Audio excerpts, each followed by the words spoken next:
আসসালামু আলাইকুম। আলিস আল ইসলাম ৬ উইকেট পেয়েছেন ২১ রান দিয়ে, তার মধ্যে হ্যাট্রিকও ছিল, অর্থাৎ হ্যাট্রিক এবং ৬ উইকেট পেয়েছেন। যদিও আলিস আল ইসলামের এই বোলিংটা আমরা বিশ্লেষণ করতে পারবো না, কারণ ম্যাচটা লাইভ টেলিকাস্ট হয়নি, সো ম্যাচটা আমার দেখার সুযোগ হয় নাই।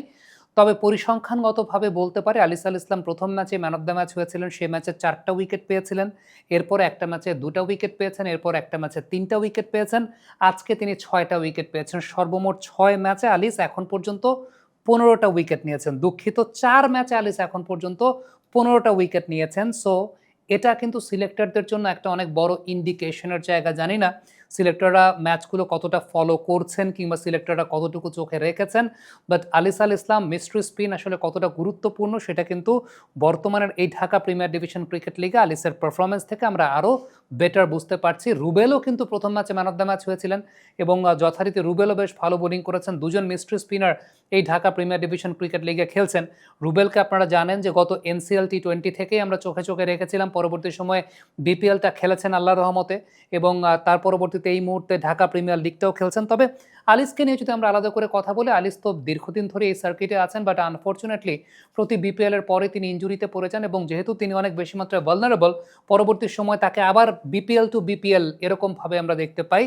But it was really good যে আলিস আল ইসলাম মাঝখানে বিসিএলটা খেলেন নাই তার রিহ্যাবের জন্য এবং তার রিকভারির জন্য, এবং ডেফিনেটলি তার ফিজিক্যালি যেরকম ভালনারেবল তিনি, ওই সময়টা যদি বিসিএলটা তিনি খেলতেন সেটা হয়তো বা মেডিকেলি তার জন্য একটু ক্ষতি হতে পারতো। সেই জায়গাটা থেকে ওভারকাম করে আলিস কিন্তু এই প্রিমিয়ার লিগে খুব দাপিয়ে বেড়াচ্ছেন, দাপিয়ে পারফরমেন্স করছেন। ৪ ম্যাচে এখন পর্যন্ত ১৫টা উইকেট নিয়েছেন। আজকের এই ম্যাচে ৬টা উইকেট নিয়েছেন, যেখানে একটা হ্যাট্রিক ছিল। So really we are very much looking forward for Alis Al Islam, যে অন্তত আমাদের টি-20 সার্কিটটাতে আলিস আল ইসলাম যদি ইন করতে পারেন, আমার মনে হয় যে বাংলাদেশের বোলিং অ্যাটাক অনেক বেশি মাত্রায় ভ্যারিয়েশন সমৃদ্ধ বোলিং অ্যাটাক হতে যাচ্ছে। আলিসের প্রথম দিন যে ৪ উইকেট পেয়েছিলেন সেই ম্যাচটার বিশ্লেষণ আমরা অনফিল্ডের পর্দায় করেছিলাম। আলিসের বোলিংয়ের সবসময় বড় বৈশিষ্ট্যের জায়গা যেটা থাকে, সাপোজ একজন বাঁহাতি ব্যাটার যখন ব্যাটিং করছেন, তিনি অ্যান্টিসিপেট করতে পারছেন না আসলে বলটা কোন টার্ন করবে, অর্থাৎ সেটা কি টার্ন করে বাইরের দিকে বেরিয়ে যাবে নাকি টার্ন করে ভেতরের দিকে ঢুকবে।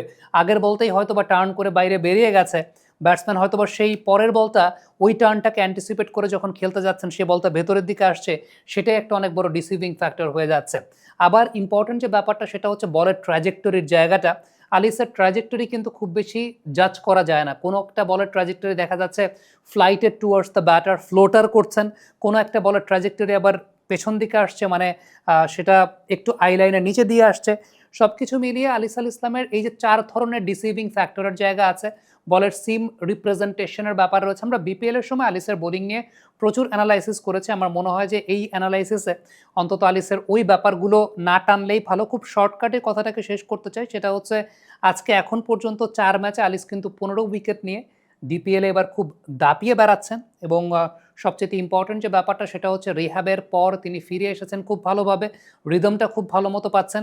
আমি যেটা সবসময় বিশ্বাস করি, ডেফিনেটলি ওয়ানডে সার্কিট আমি জানি না সিলেক্টররা কতটুকু তাকে বিবেচনা করবেন, বাট নেক্সট যদি বাংলাদেশের টি-20 যে সিরিজ থাকবে বা নেক্সট বাংলাদেশের যে টি-20 স্কেজুয়াল থাকবে, সেখানে আলিস আল ইসলাম এখন যে ফর্মে আছেন সেই ফর্মটাকে ধরে রাখার জন্য হলো, তাকে এনকারেজ করার জন্য হলো, আমার মনে হয় টি-20 সেট আপে অন্তত আলিসকে শুরুর দিকে নেওয়া উচিত বা তাকে নেওয়ার সময় এসেছে। কারণ ওয়ার্ল্ড ক্রিকেট বহু আগেই মিস্ট্রি স্পিনারদের দিকে চলে গেছে। আমরা কিন্তু এখন পর্যন্ত মিস্ট্রি স্পিনারদেরকে ওইভাবে প্রমোট করতে পারি না বা মিস্ট্রি স্পিনারদেরকে আমরা ওইভাবে প্রমোট করি নাই। আমি এর আগের ভিডিওতে আরেকজনকে নিয়ে কথা বলেছিলাম, নাভিদ ফায়াজ অনিক। আবারও তাকে নিয়ে কথা বলতে চাই। আমি খুব দেখতে চাই যে টপ সার্কিটের ক্রিকেট তিনি খেলবেন। যদিও ক্রিকেট ছেড়ে দিয়ে তিনি এখন কর্পোরেট ক্রিকেট খেলছেন, মানে প্রফেশনাল ক্রিকেট ছেড়ে দিয়ে তিনি এখন কর্পোরেট ক্রিকেট খেলছেন। কারণ আমাদের দেশে আসলে এরকম মিস্ট্রি স্পিনাররা খুব কালে ভদ্রে টপ সার্কিটে সুযোগ পায়। বাট আমার কাছে ব্যক্তিগতভাবে মনে হয় হি স্টিল হ্যাজ ইট। এবং আমি জানি যে তাকে নিয়ে আলাদা করে যদি আমি কোনো কন্টেন্ট করি খুব বেশি মানুষের নজরে আসবে না। আলিস আল ইসলাম যেহেতু মিস্ট্রি স্পিনার এবং আমার মনে হয় যে ভবিষ্যতে মিস্ট্রি স্পিনারদেরকেও আমার এনকারেজ করা উচিত, সেই জায়গাটাতে আমি এই স্পিনারের কথাটা বলছি আলাদা করে। কারণটা হচ্ছে যে সত্যি কথা বলতে রুবেল বা Alis they have been very lucky যে তারা টপ সার্কিট পর্যন্ত এসেছেন। কিন্তু আরও অনেক মিস্ট্রি স্পিনাররা আছেন যারা শুধুমাত্র আমাদের কোচেদের টিপিক্যাল মেন্টালিটির জন্য হয়তো বা টপ সার্কিট পর্যন্ত আসতে পারেন না। যে কারণে এই ভিডিওটার মাঝে আসলে ওই কথাগুলো বলে দেওয়া।